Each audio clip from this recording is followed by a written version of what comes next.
Plusieurs semaines que j'arpente ce désert. Point.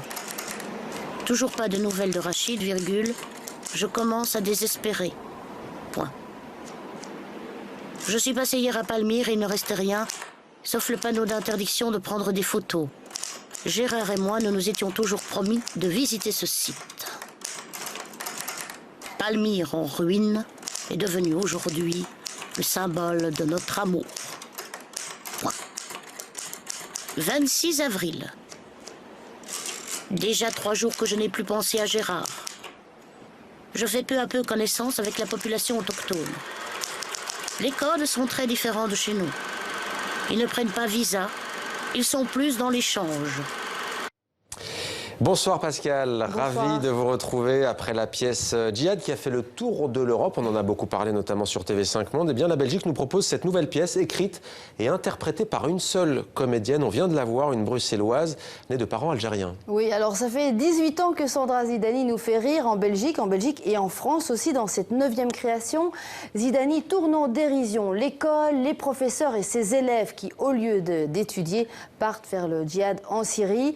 Alors on la retrouve. Cette pièce, ce qui est important, cette comédie musicale pose la question fondamentale, peut-on rire de tout? Sa réponse. On ira tous au paradis, même toi. Le rire, c'est signe qu'on se répare. Je pense que c'est le rire qui sauve les choses. Souvent, d'ailleurs, après un drame, une catastrophe, quelle qu'elle soit, il y a toujours des bonnes blagues après qui arrivent sur Internet parce que c'est la soupape pour chaque être humain. C'est une respiration, sinon on va imploser à l'intérieur.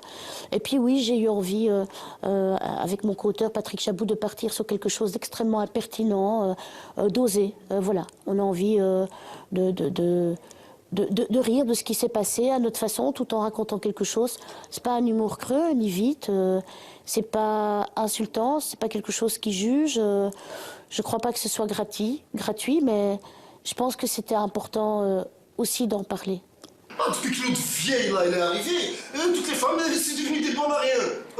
Elles se croient pour des Madonna. C'est vrai, chef. On dirait presque qu'elle s'amuse. Mais arrêtez de m'appeler chef. C'est pas interdit par le courant, ça, chef, de s'amuser. Bah ça dépend des textes. Hier, chef, elle leur a lu du Larivière, le mécréant. Oh bâtard, La Fontaine. Et arrêtez de m'appeler chef. Ouais, mais franchement, chef, à quoi que ça sert que moi j'ai quitté Verviers si c'est la même ici? Ouais, il faut s'en débarrasser de celle-là. Vite. Voilà, une pièce qui se joue en ce moment au Wall à Bruxelles, en Belgique. Les comédiens, mais pas seulement, Pascal, les écrivains, eux aussi, se mobilisent contre la violence. Oui, alors à 2 pas de Molenbeek, on en a parlé tout à l'heure, au cœur de Bruxelles, Passaporta organise un festival de littérature. Alors cette librairie internationale invite des écrivains francophones, mais aussi des 4 coins du monde. Nous avons rencontré l'un de ces écrivains, un Belge, Thomas Gunzik, qui revient sur la tragédie du 22 mars, un an après. Le bilan de tout ça, un an après, c'est que rien n'a changé. On a pris un truc dans la gueule, très fort, très violent. On l'a tous en tête, personne ne l'a oublié. On a tous été un peu traumatisés. Hein. C'est quasi comme c'était un cauchemar, comme s'il y avait quelque chose de pas réel, comme si c'était jamais passé. Enfin, si on n'a pas perdu quelqu'un de proche, et qu'on n'est donc pas dans le deuil de quelqu'un de proche, avec encore sa chambre, ses vêtements, ses machins, qu'on n'a pas perdu un membre dans l'affaire, qu'on a vécu ça via les infos. On a l'impression que tout ça n'a été qu'une espèce de bouffée cauchemardesque. Et la vie a continué, ce qui est plutôt optimiste d'ailleurs.